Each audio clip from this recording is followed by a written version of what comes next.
আকবর পালাইছে, হারুন পালিয়েছে, সুতন্ত্র পালিয়েছে, হাসানুদ্দিন পালিয়েছে এবং শুরু থেকে রুমার পালিয়েছে। এখন তো বর্তমানে শুধু একজন আসামি আছে। এখন বিচারের রায় কি হবে জানি না। অনেক অনেক আসামি বালুর তল থেকে মাটির পুড়িয়া মানুষ বাইর করতে পারে, এত বছরের আসামি আমার পলাতক থাকে, এদেরকে বাইর করতে পারে। কিন্তু এই আসামিরা, আমি শুনছি এই আসামিরা এখনো বাংলাদেশে আসে, এখনো তারা পলাইতে পারে না, বাংলাদেশে আসে। তাহলে উনাদেরকে কেন ধরে না? আমার মনে হয় ওরা পুলিশ বলিয়া ওরা পুলিশকে সহযোগিতা করতেছে, এডভোকেট করতেছে, এটাই আমার মনে হয়।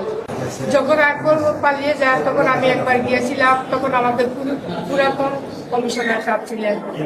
তারপর আবার যখন নতুন কমিশনার সাহেব আসছিলেন তখন ওনার সাথে একদিন গিয়ে দেখা করছি, আমার মেয়ের জামাই সহ নিয়ে। আবার গত মাসে আমি আবার এই আব্দুল কুদ্দুস ওনার সাথে গিয়ে আবার দেখা করছি। ওনারা বলছেন যে ওনারা চেষ্টা করছেন। এখন আমি সঠিক জানি না ওনারা চেষ্টা করছেন কি না জানি না। রায়ের অংশ দেরি আছে, আর্গুমেন্টের তারিখ আগামীকাল ধার্য করেছেন আদালত। যেহেতু স্টেট ডিফেন্স আর আরেকজন উকিল সাহেব আছেন, আংশিক ওনারা করতে পারেন।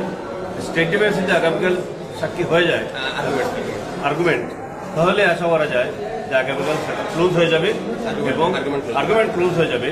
পরবর্তীতে রায়ের তারিখ সাক্ষী শেষ হয়ে গেছে, এখন তো আর্গুমেন্টের স্টেজে আর্গুমেন্ট আমাদের বাদীপক্ষের এটা শেষ, রাষ্ট্রপক্ষের আর্গুমেন্ট শেষ হয়ে গেছে। আর আসামি পক্ষের ওই যে স্টেট ডিফেন্স তিনি আছেন, ওনার জন্য আগামীকালকে রাখা হয়েছে। এই পর্যন্ত প্রায় 61 জন মধ্যে সাক্ষী গ্রহণ করা হয়। আসামি তো পলাতক 4 জনের মধ্যে 1 জন আছে আর 3 জন পলাতক।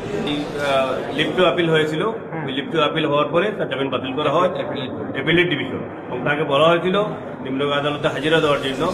সে সারেন্ডার না করে পালিয়ে যায়। গত সপ্তাহে পুলিশ ম্যাজিস্ট্রেসি একটা মিটিং হয় এইখানে, আমি সেখানে প্রস্তুত ছিলাম, যেখানে আমাদের রাজত মহোদয় ছিলেন, পুলিশ কমিশনার ছিলেন, বিভিন্ন স্টেক হোল্ডার তারা থাকেন।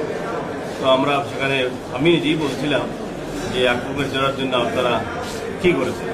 ওনারা বলছেন যে ওনারা চেষ্টা করছেন তাকে ধরার জন্য, কিন্তু ওইখানে আমরা বলছি তাকে প্রতিশত তাকে গ্রেপ্তার করা।